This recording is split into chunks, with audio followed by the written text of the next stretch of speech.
Assalamualaikum warahmatullahi wabarakatuh. Selamat datang di kisah inspirasi kehidupan.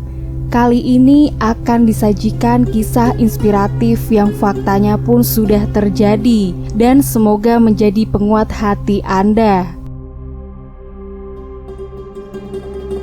Kisah pemuda ahli tahajud. Seorang pemuda berusia 17 tahun dilarikan ke rumah sakit militer di Riyadh. Sebuah peluru nyasar mengenai tubuhnya. Dalam perjalanan ke rumah sakit, pemuda itu memandang wajah ibunya yang sedang menangis. Seraya mengatakan, "Wahai bunda, janganlah engkau bersedih. Aku baik-baik saja. Sesungguhnya aku akan meninggal.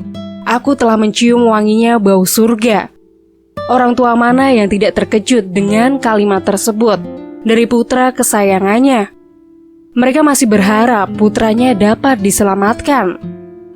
Sesampainya di instansi gawat darurat, seorang dokter langsung menanganinya. Namun sang pemuda itu berkata kepadanya, "Wahai saudaraku, sesungguhnya aku akan meninggal. Aku telah mencium semerbak harum bau surga. Aku hanya menginginkan kehadiran ayah dan ibuku di sisiku." Sesuai permintaan pemuda ini, kini ayah dan ibu telah berada di instansi gawat darurat. Sebuah senyum kebahagiaan terpancar di wajah sang pemuda. Lalu ia membaca dua syahadat, "Asyhadu alla ilaha illallah wa asyhadu anna Muhammadar Rasulullah." Kalimat sang pemuda ini sekaligus menjadi kalimat terakhir dalam hidupnya.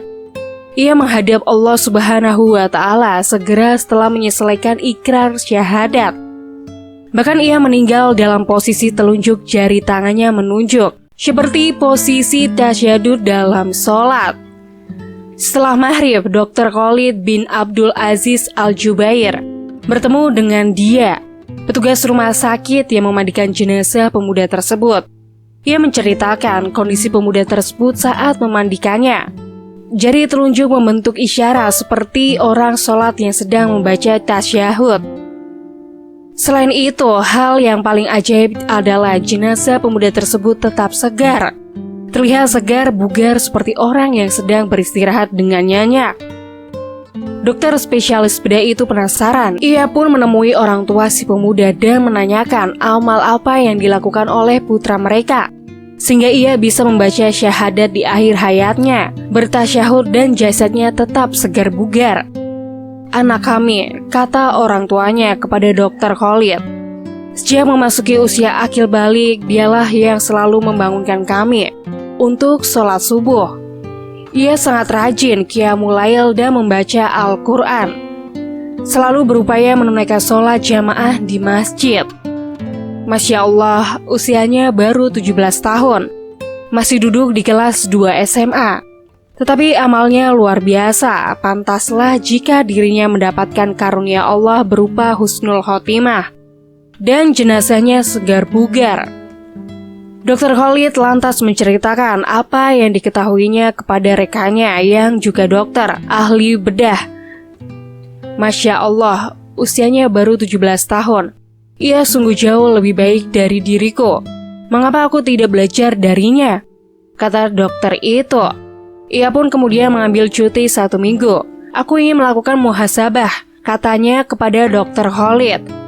Dr. Khalid juga menceritakan kepada rekannya yang dokter bedah di Jeddah. Mendengar cerita Dr. Khalid, dokter itu menangis.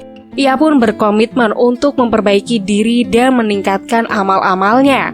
Jika anak berusia 17 tahun saja bisa, mengapa ada alasan bagi kita untuk menunda-nunda ibadah kepadanya? Kisahnya pun berakhir sampai di sini. Semoga menginspirasi dan sampai jumpa di kisah-kisah inspiratif lainnya. Wassalamualaikum warahmatullahi wabarakatuh.